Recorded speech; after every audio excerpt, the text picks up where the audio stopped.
Hey folks, Sean here, and in this episode, I want to talk to you about one of my favorite topics, and that is ROI, or return on investment. Now, this is a conversation I've had recently with a B2B SaaS founder, which is a coaching client of mine, and in it, the question that came up for the product they're working on is, how do I even go about measuring the ROI for my user? Now, this has both simple and complex elements in terms of its answer, but I'm going to start with the simple part. Number one, there are lots of ways to measure return on investment, but the perspective ultimately that matters most is the one of your customer. So you really need to be inside their head and understand what a day in the life looks like for them in terms of how you're trying to improve whatever it is they're trying to accomplish. So the more you know about their routine and the steps that they go through, the slowest parts of that process, the bottlenecks, the more you have this context, the better you can measure how you can make significant improvements to that, which will provide them with a healthy return on investment.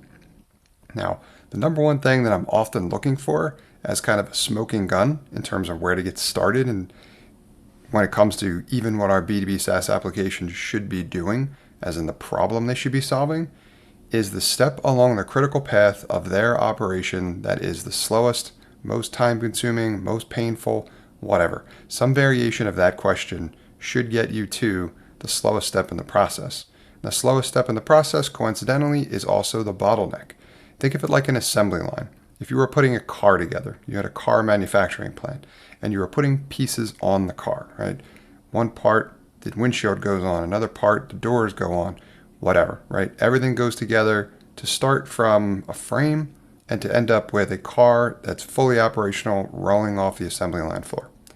One of the stations throughout the process of those parts going onto the car is always the slowest. There's always a bottleneck. And that is always where you are going to get maximum ROI if you are attempting to optimize any step along the process. Because let's say you had 10 steps to put that car together, right?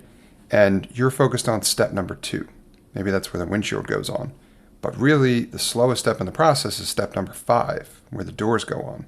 If you're consistently working on optimizing a step that is not the slowest in the process, there won't be any ROI. Because in the end, you won't produce more output, as in more cars, and you won't produce more successful outcomes, which is the real objective. That is probably to sell more cars, right? Generate more revenue, generate more profit, create a healthier business.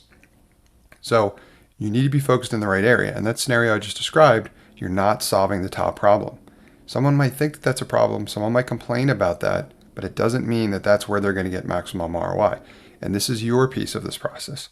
You have to be the expert to know how to find the problem in a systematic, data-driven way, and then be able to demonstrate that back to them to make sure that they sign off on it as well, right? Because there can all be all kinds of misalignment here, depending on your target market, your customer, all that kind of stuff. So really important to get this right and get it right as best as you can right out of the gate.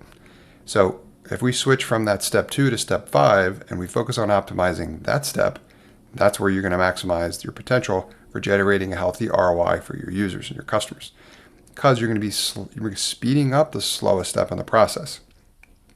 If you've identified the slowest step in the process, you can work backwards to what is the impact of that?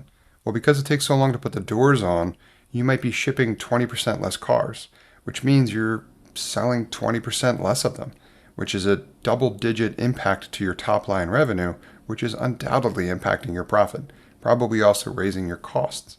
You might have parts piling up at that station. Those parts may be going bad or going past their usable shelf life or becoming obsolete because of how long it takes, right? There are so many ways to calculate ROI from there, but by far one of the best is the time savings element.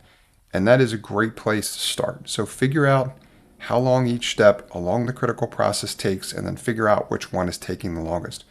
Another bonus tip here in terms of questions for helping your users or customers work with you to identify what is the slowest step, because in certain instances they may not know. Remember, they might be focused on step 2 when really step 5 is the slowest and biggest bottleneck.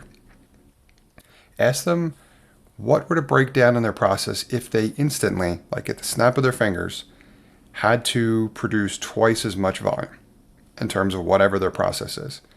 If volume and output needed to double immediately, where would your process break first? That helps them think about this differently because they may not be thinking about it in the way that we need to get the information that you need.